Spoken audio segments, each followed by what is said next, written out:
जय हिंद everyone, I welcome you all on behalf of warriors defence academy. मैं Prashant Singh, faculty of personality development and English, आज के इस नए वीडियो में आप सभी का स्वागत करता हूं। आज के इस वीडियो में हम बात करेंगे सिलेबस से काफी हटके, क्योंकि सिलेबस आप लोग ने बहुत ज्यादा पढ़ा हुआ है और इस टाइम पे सबसे ज्यादा कंफ्यूजिंग चीज भी यही हो रही है कि आपको कंटेंट बहुत ज्यादा मिल रहा है। आपके पास इतने सारे प्लेटफॉर्म हैं, इतने सारे ऑप्शंस हैं कि आपकी स्ट्रैटेजी डेली के डेली चेंज हो रही है। एग्जाम की डेट्स आ चुकी हैं, अब अभी आपको यह सोचना पड़ रहा है कि आपको क्या पढ़ना है, क्या नहीं पढ़ना है, किससे पढ़ना है और क्या क्या चीजें ऐसी हैं जहां पे ज्यादा फोकस करना है, क्या क्या चीजें हैं जो आपको नहीं पढ़नी है।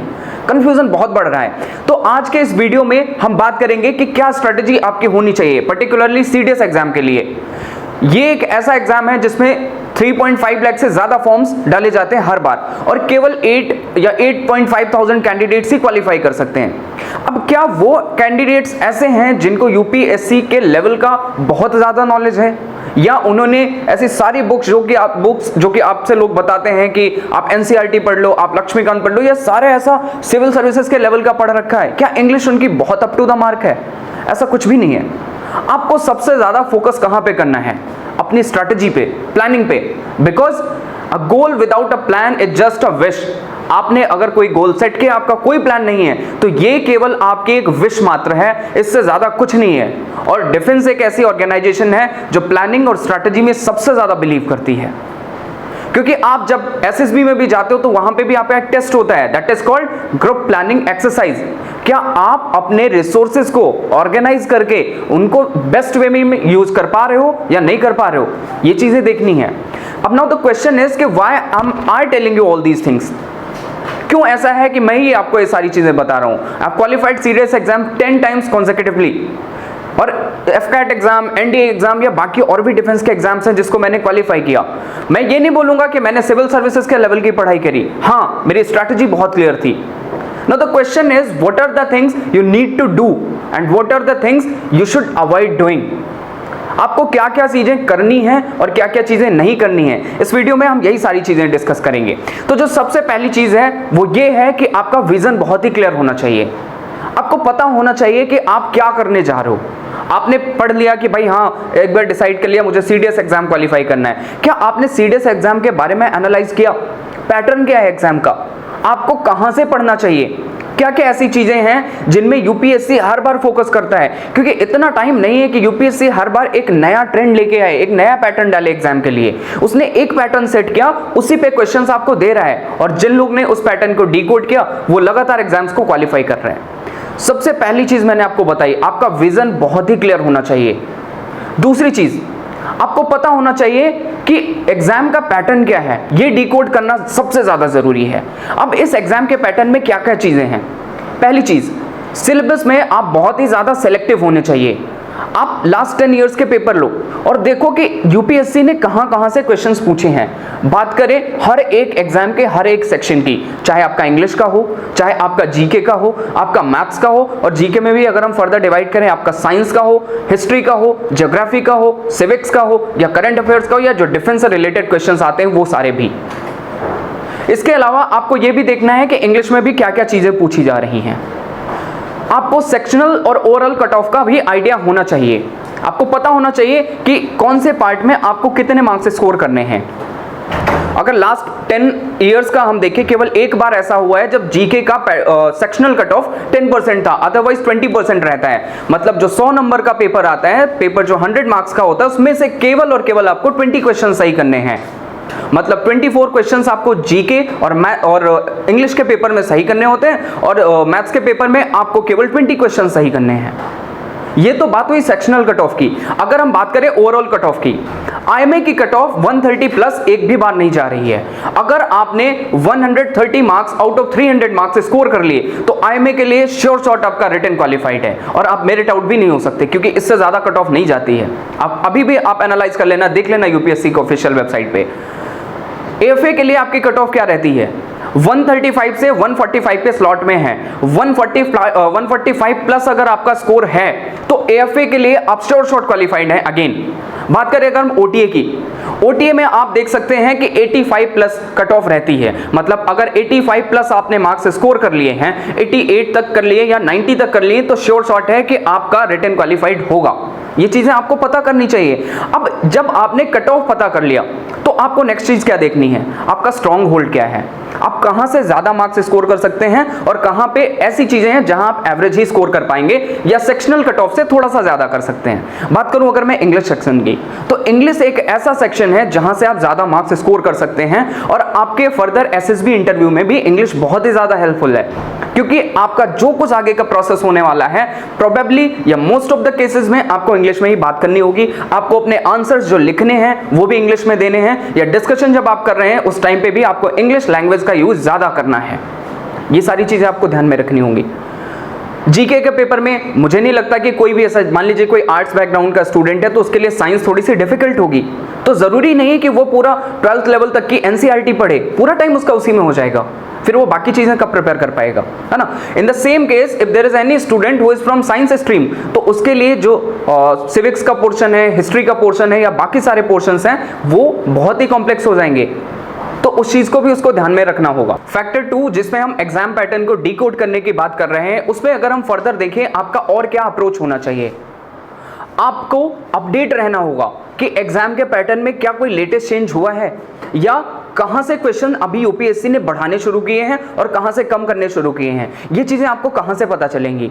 आप लास्ट 10 ईयर के प्रैक्टिस पेपर जरूर कीजिए और उनको आप सॉल्व तो कर ही रहे हैं, सॉल्व करने के साथ साथ आप पेपर का पैटर्न जरूर देखिए। आप क्या कर सकते हैं कि आप हर एक ईयर में जो दोनों पेपर हैं सीडीएस के, उसमें देख सकते हैं कि कितने हिस्ट्री में क्वेश्चंस आए, एंशिएंट से कितने थे, मेडिवल से कितने थे और मॉडर्न के कितने हैं, सिविक्स के नंबर ऑफ क्वेश्चंस पे क्या इफेक्ट है, बढ़ रहे हैं, घट रहे हैं, या ज्योग्राफी का क्या, ऐसे हर एक सेक्शन का आपको क्लियर आइडिया हो जाएगा कि आपको चीजें पढ़नी क्या है, क्योंकि सिलेबस में आपको बहुत ही ज्यादा सेलेक्टिव रहना है।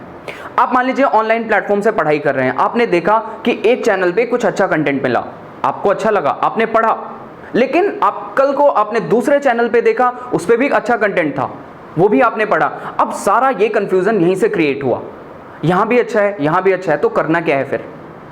सबसे ज्यादा दिक्कत यही है, देखिए अगर आपको इंटरेस्ट के लिए पढ़ना है तो आप जितना भी पढ़ लें सब अच्छा है, जितना भी कंटेंट लेके आए, लेकिन अभी हमारा बेसिक या फर्स्ट मोटिव क्या है, हमें एग्जाम को क्वालिफाई करना है, दैट्स इट। तो हम क्यों ना केवल उतना ही पढ़ें जितने से हमारा एग्जाम अच्छे मार्क्स के साथ क्वालिफाई हो जाए, बाकी की चीजें हम बाद में पढ़ सकते हैं, क्योंकि जस्ट रिटन क्वालिफाई होने के बाद में आपको एसएसबी के लिए भी प्रिपेयर होना है, और जो कि बहुत ही मिनिमल सिलेक्शन रेट के साथ में कैंडिडेट्स को आगे देती है, क्योंकि एकेडमी में केवल 225 कैंडिडेट्स जाते हैं ओटीए के लिए, 100 कैंडिडेट्स जाते हैं आईएमए के लिए, और एएफए और आईएनए के लिए तो बहुत कम कैंडिडेट्स जाते हैं। मतलब इन 8,500 कैंडिडेट्स में से मुश्किल से 500 कैंडिडेट्स एकेडमी ज्वाइन करते हैं, तो आप आइडिया लगा सकते हैं कि कितना तगड़ा कंपटीशन होने वाला है। एक और जरूरी चीज इसी पार्ट में, आपको मॉक टेस्ट कंटिन्यूअसली देते ही रहने हैं। इन केस अभी आपके पास टाइम है, आपको पता है कि सीडीएस का एग्जाम काफी आगे है, तो आप क्या कर सकते हैं कि आप वीकली 1 से 2 मॉक टेस्ट कर सकते हैं, लेकिन जैसे जैसे आपका एग्जाम पास आ रहा है तब आपको नंबर ऑफ मॉक टेस्ट बढ़ाना होगा। अगर आप ऐसा नहीं करेंगे तो आपको आइडिया नहीं लगेगा कि आपका रॉ स्कोर क्या हो रहा है जब आप प्रैक्टिस कर रहे हैं। कुछ चीजें हैं जैसे इंग्लिश में आपका S1 S6 वाला या जंबल्ड सेंटेंसेस, जंबल्ड वर्ड्स वाले जो पार्ट हैं वो आपके प्रैक्टिस से ही आएंगे। आपको कोई ऐसा टेक्निक नहीं है जिससे बताया जा सके कि भाई ये इसके बाद आएगा ही, इसमें आपकी खुद की क्रिएटिविटी, खुद का माइंड लगाना जरूरी है। आपका कॉम्प्रिहेंशन वाला पार्ट, कॉम्प्रिहेंशन रीडिंग एक ऐसी चीज है जहां पे आप रूल्स पढ़ तो रहे हैं, लेकिन उनको पढ़ने के बाद में उनका एप्लीकेशन करना, कॉम्प्रिहेंशन से आपको आंसर्स ढूंढना, ये कोई ऐसा प्रोसेस नहीं जो आपको ग्रामर के रूल्स की तरह सिखा दिया जाए, आपको प्रैक्टिस करनी होगी। तो मॉक टेस्ट बहुत ज्यादा जरूरी है। एक और जरूरी चीज इसी पार्ट में, आपको अपने टीचर्स के टच में बने रहना है। वॉरियर्स डिफेंस एकेडमी के आप नोट्स उठा के देखिएगा, या जो टीचर्स ने बताया हर एक पोर्शन में, मैं गारंटी देता हूं कि उसके बाहर ना तो सिलेबस में पूछा गया है और आपके एग्जाम क्वालिफाई करने के लिए उससे ज्यादा पढ़ने की जरूरत भी नहीं है। आप डाउट क्लियरिंग सेशन के लिए कभी भी किसी भी फैकल्टी मेंबर्स को कॉल करते हैं, आपका तुरंत डाउट क्लियर किया जाता है, तुरंत डाउट क्लैरिफाई होता है। आप एकेडमी के स्टूडेंट नहीं भी हैं फिर भी आपको कोई डाउट होता है, आप यूट्यूब प्लेटफॉर्म पे या आप ऑफलाइन या आप टीचर को पर्सनल नंबर पे कॉल या मैसेज करके पूछते हैं, तब भी आपके डाउट्स क्लैरिफाई होते हैं। अगले फैक्टर की अगर हम बात करें जो कि फैक्टर नंबर 3 है, वो है आपका टाइम मैनेजमेंट। अब हर एक कैंडिडेट का पोटेंशियल अलग अलग है, हर किसी की इमेजिनेशन की जो पावर है या हर किसी की जो लर्निंग कैपेसिटी है वो अलग अलग है। अब ये आपको देखना है कि आप 4 घंटे में चीजें सीख पा रहे हो, 6 घंटे में सीख पा रहे हो या 2 घंटे में सीख पा रहे हो। ऐसा कोई जरूरी नहीं है कि यूपीएससी का सीडीएस एग्जाम क्वालिफाई करने के लिए आपको 10 घंटे पढ़ना है या 2 घंटे पढ़ना है। It is all up to you, then you must know yourself, your capabilities. तो इसके लिए आपको खुद देखना है, आपका स्टडी प्लान बहुत ही टू द पॉइंट होना चाहिए। ये चीज आपको बहुत ज्यादा ध्यान में रखनी, क्योंकि अगर टाइम जरा भी इधर उधर हुआ या टाइम वेस्ट हुआ तो वो टाइम आप रिकवर नहीं कर पाएंगे और उसकी वजह से आप पे प्रेशर बढ़ना शुरू हो जाता है। इन फैक्टर्स को ध्यान में रखना है। अगली चीज, आपका सेल्फ कॉन्फिडेंस। अगर आप में सेल्फ कॉन्फिडेंस नहीं है then you can not qualify this exam, not even any exam, और you can not achieve anything in your life. Because जैसे ही आप उस जगह पे पहुंचते हैं आपको लगता है कि आप ऐसा नहीं कर सकते। अगर एक छोटा सा एग्जांपल क्रिएट करना चाहूंगा, आप देखते हैं कि जो हिरन होता है वो शेर से बहुत तेज दौड़ता है और शेर कंपैरेटिवली स्लो दौड़ता है, लेकिन फिर भी शेर क्या करता है, हिरन को मार देता है। ऐसा क्यों है? बिकॉज उस हिरन को लगता है कि वो हार जाएगा, उसे लगता है कि वो मार दिया जाएगा। और अगर उसमें ये कॉन्फिडेंस आ जाए कि नहीं, मैं शेर से तेज दौड़ सकता हूं, ये मुझे नहीं पकड़ सकता, तो एक भी ऐसा केस नहीं होगा कि कोई भी शेर हिरन को मार सके। You must have the same level of confidence. आपको पता होना चाहिए, आप एग्जाम सेंटर से बाहर निकलेंगे, आपने देखा होगा कि आप किसी भी कैंडिडेट से बात करो, किसी को भी आप बोलते हुए सुनो, वो बोलेगा मैंने 120 क्वेश्चंस में से 115 120 किए हैं। क्या उसके सही होते हैं? या आप जितने देखते हैं आपके यहाँ मेजॉरिटी कैंडिडेट जो सिलेक्शन सेंटर से बाहर निकलते हैं वो यही बोलते हैं, क्या सब क्वालिफाई करते हैं? नहीं, वो केवल इसीलिए ये बातें करते हैं जिससे कि आपका मोरल डाउन हो। आपको ये चीज ध्यान में रखनी है कि कोई कुछ भी बोला, आपको उससे कोई लेना देना नहीं है। आपका कॉन्फिडेंस ये है कि मुझे ये एग्जाम क्वालिफाई करना ही है और मैंने जितना प्रिपेयर किया है that is fair enough to be qualified in this particular exam. तो यहां तक हमने बात करी सीडीएस एग्जाम की स्ट्रैटेजी के बारे में। अब ये सारी चीजें मैं यहां पे डिस्कस क्यों कर रहा हूं? मैंने एग्जाम को क्वालिफाई किया, मैंने कॉन्सेक्यूटिवली 10 टाइम्स क्वालिफाई किया, मैंने एग्जाम को डिकोड किया कि भाई ये कहां से क्या क्या चीजें पूछ रहा है। It was my bad luck that I couldn't join Indian armed forces, लेकिन कुछ चीज़ें थी जो और इंप्रूवमेंट मांगती थी, एसएसबी के अकॉर्डिंग कह लीजिए या पर्सनालिटी के अकॉर्डिंग कह लीजिए, लेकिन रिटन टेस्ट की एकदम शॉर्ट स्ट्रैटेजी मेरे पास थी। इवन मैं आज भी इतना कॉन्फिडेंट हूं कि आज के आज आप अगर मुझे सीडीएस एग्जाम का पेपर दे दो, मैं आज क्वालिफाई कर सकता हूं। इट इज नॉट बिकॉज कि मैंने बहुत ज़्यादा पढ़ाई करी, नहीं, मैंने सेलेक्टिवली पढ़ा, लेकिन उन चीज़ों को पढ़ा जो रिक्वायर्ड थी, जो एग्जाम में पूछी जा रही हैं। अगर हम एग्जाम के पैटर्न की बात करें कि कौन कौन से ऐसे क्वेश्चन के एरियाज हैं जहां से ज्यादा यूपीएससी क्वेश्चंस करती है या जो प्रायोरिटी बेसिस पे आपको पढ़ने हैं, एक एक सब्जेक्ट की हम बात करेंगे। सबसे पहले हम इंग्लिश में बात करेंगे। इंग्लिश में जो एरर वाला पोर्शन है उसमें आप देख लीजिएगा सबसे ज्यादा क्वेश्चंस कहां से आते हैं। एक तो नाउन से आता है, दूसरा आपका प्रोनाउन से आता है, तीसरा आपका प्रेपोजिशन से आता है। प्रेपोजिशन से बहुत क्वेश्चंस आते हैं और अभी तो क्या है, जो क्लोज टेस्ट आता है उसमें भी आपके प्रेपोजिशन के ही ज्यादा पार्ट होते हैं। अगला आपका नरेशन पूछा जाता है, डायरेक्ट एंड इनडायरेक्ट। उसके अलावा आपके एक्टिव वॉइस और पैसिव वॉइस के क्वेश्चंस खूब आते हैं। एक और एरर वाले पोर्शन में पार्ट है सब्जेक्ट वर्ब एग्रीमेंट। इसके क्वेश्चंस बहुत ज्यादा पूछे जाते हैं। आप देखिएगा सब्जेक्ट के अकॉर्डिंग वर्ब का यूज ना करके बहुत ही आसान सी एरर दी जाती है और एरर हर बार 10 से 15 पूछी जाती हैं। तो यहां से तो आप सबसे ज्यादा मार्क्स स्कोर कर सकते हैं। एक और पोर्शन है इंग्लिश में, वो है आपका वोकैबुलरी का। अब वोकैब का यूज आपका क्या क्या है? पहली चीज तो रिटन में आपके एंटोनिम सिनोनिम के फॉर्म में पूछ लिए जाते हैं। दूसरा ये है कि आपके स्पोकन के लिए वोकैबुलरी बहुत जरूरी है। मैंने बहुत बार बोला है कि आपको वोकैबुलरी का यूज, अच्छी वोकैबुलरी का यूज अपनी डे टू डे लाइफ में जरूर करना है, क्योंकि इसका इंपैक्ट बहुत अच्छा आता है। अब वोकैबुलरी आप पढ़ेंगे कहां से? आप लास्ट 10 ईयर के केवल वोकैब्स पढ़ लीजिए, इससे बाहर का पढ़ने का जरूरत नहीं है। और अगर आपको और ज्यादा क्लियर आइडिया चाहिए तो आप वॉरियर्स डिफेंस एकेडमी के यूट्यूब चैनल पे देखिएगा जाके। रुद्रेश सर का एक्सपीरियंस इतना ज्यादा है इंग्लिश के फैक्टर में कि उनके पढ़ाए हुए सिलेबस से बाहर पूछा ही नहीं जाता, जितना बाकी सारी एकेडमीज का ओवरऑल एक्सपीरियंस नहीं होगा, उससे ज्यादा उनका पर्सनल एक्सपीरियंस है। I am not criticising anyone, but I am telling कि what level of his experience and confidence and knowledge his. अगली अगर हम बात करें इंग्लिश के सेक्शन में, तो वो है आपका कॉम्प्रिहेंशन और S1 S6 मींस जो जंबल्ड सेंटेंसेस होते हैं और जंबल्ड वर्ड्स वाले। ये आपको कहां से पढ़ना है? ये आपको खुद से प्रैक्टिस करनी पड़ेगी मॉक टेस्ट से। इतना ही आपको सेलेक्टिवली पढ़ना है, प्रायोरिटी बेसिस पे आपको इतना कवर करना है और बाद में तो आप जितना चाहे उतना कवर कर सकते हैं। बात करें अगर मैथ्स के सेक्शन की, मैथ्स में आपको अर्थमेटिक प्रायोरिटी बेसिस पे पढ़ना है, क्योंकि अर्थमेटिक से इतने क्वेश्चंस आते हैं कि आप उनको कर लें तो आपको क्वालिफाई करने के लिए बहुत हैं।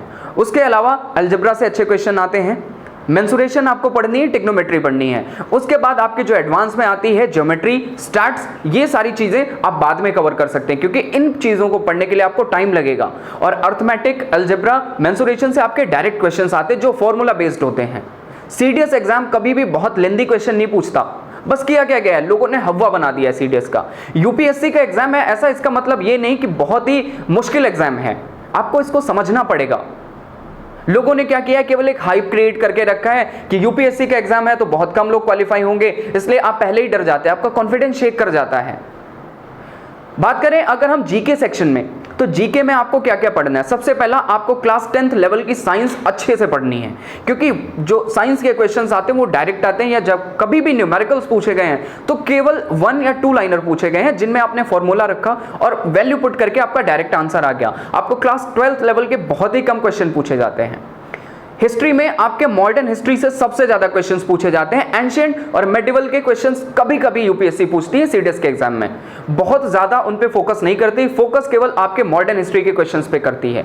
सिविक्स एक ऐसा पार्ट है जिसमें से क्वेश्चंस खूब आते हैं, 15 से 20 क्वेश्चन आपको हर बार सीडीएस के एग्जाम में मिलेंगे। कभी ऐसा हो जाता है कि क्वेश्चंस को कम कर देते हैं। अब इतना 100% एक्यूरेट प्रेडिक्शन नहीं हो सकता, हाँ, लेकिन आप बाकी एरियाज भी तो फोकस कर रहे हैं, साथ में बाकी चीजों को पढ़ रहे हैं। बात करें ज्योग्राफी की, स्टैटिक ज्योग्राफी से क्वेश्चन सबसे ज्यादा पूछे जाते हैं, बहुत आसान आसान से क्वेश्चंस आते हैं। आपसे ये तक पूछ लिया गया है कि अंडमान और निकोबार को कौन सा चैनल अलग करता है, आपसे इंडिया का डायमेंशन पूछ लिया गया है, आप चेक करिएगा जाके एग्जाम पेपर में।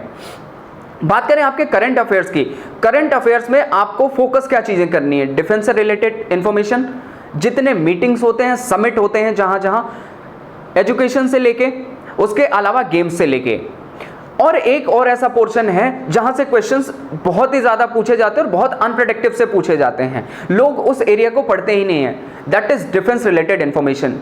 आपको डिफेंस के आर्मी, नेवी, एयरफोर्स विंग के इक्विवेलेंट रैंक्स पता होने चाहिए। इवन एक ये क्वेश्चन पूछा गया था कि जो आसाम राइफल्स है ये किसके अंडर आती है, इंडियन आर्मी के अंडर आती है, होम मिनिस्ट्री के अंडर आती है, ये पैरामिलिट्री फोर्स है या इंडियन आर्मी की यूनिट है। इस तरीके के क्वेश्चंस भी डिफेंस से रिलेटेड पूछ लिए जाते हैं। ग्रुप कैप्टन की इक्विवेलेंट रैंक सीडीएस एग्जाम में पूछी गई है। आपसे एक्सरसाइजेस में क्या क्या पढ़ना है जो इंडियन आर्मी, एयरफोर्स या नेवी करती है, किस देश के साथ में हुई है, कौन कौन से ऐसे यूनिट थी इंडियन आर्मी की या नेवी के, कौन से ऐसे एयरक्राफ्ट थे या एयरफोर्स के कौन से एयरक्राफ्ट थे, सबमरीन कौन सी हैं जिन्होंने पार्टिसिपेट किया। इस तरीके से क्वेश्चंस आपसे पूछ लिए जाते हैं, और अगर आपने इतना कंप्लीट कर लिया है तो मैं गारंटी करता हूं कि इस सिलेबस के बाहर क्वेश्चंस नहीं पूछे जाएंगे। और आपको स्कोर कितना करना है, 1/3 स्कोर करना है। कई बार तो पुराने एग्जाम्स को अगर हम देखें, सीडीएस 2 2016 की कट ऑफ आईएमए की 72 थी आउट ऑफ 300। आप सोचो कितना कम कट ऑफ जा रही थी। अभी इसलिए पैटर्न बढ़ गया है क्योंकि कैंडिडेट्स ने क्या किया है, एग्जाम की स्ट्रैटेजी बना के खुद बहुत ज्यादा स्कोर करना शुरू कर दिया है। अब जब स्कोर बढ़ रहा है तो यूपीएससी ने कट ऑफ भी बढ़ा दी है। फिर भी अभी बाकी एग्जाम्स के कंपैरिजन में देखा जाए तो बहुत कम कट ऑफ है। आप एसएससी का एग्जाम ले लो, बैंक्स का एग्जाम ले लो, रेलवे का एग्जाम ले लो, 70 to 80% कट ऑफ जाती है, और यहाँ पे तो कट ऑफ ही 30% है। इससे ज्यादा कभी पूछा ही नहीं जाता। तो आप इन चीजों को ध्यान में रखते हुए अपनी स्ट्रैटेजी को फॉर्म करिए, जो पॉइंट्स, जो फैक्टर्स मैंने बताए इनको नोट करिए, इनको एनालाइज करिए, और फिर देखिए कि आपने क्या चीजें गलत पढ़ रखी है। नोट से गलत पढ़ रखी हैं, आपने क्या चीजें ज्यादा पढ़ रखी हैं जो आपके एग्जाम पैटर्न में पूछी ही नहीं जानी है। आपने सिविल सर्विसेज के लेवल का पढ़ लिया, वो क्वेश्चन ही नहीं आएगा, आपका टाइम चला गया, क्या मतलब है उसको पढ़ने का। आप इन चीजों को करिए, फिर देखिए स्ट्रेटजी के अकॉर्डिंग अगर पढ़ाई में आपका स्कोर मॉक टेस्ट में बढ़ रहा है देन इन्फॉर्म कीजिएगा हमें, आप कमेंट्स करके या कॉल करके भी बता सकते हैं। फर्दर अगर आपका कोई भी डाउट है, कोई भी क्वेरी है, तो आप हमारे नंबर्स पे कॉल करके या हमें टेक्स्ट मैसेज या ईमेल करके भी पूछ सकते हैं। ज़्यादा डिटेल्स के लिए आप हमारे ऑफिशियल नंबर पे कॉल करके और चीज़ें देख सकते हैं, एकेडमी में विजिट कर सकते हैं। जय हिंद, जय भारत।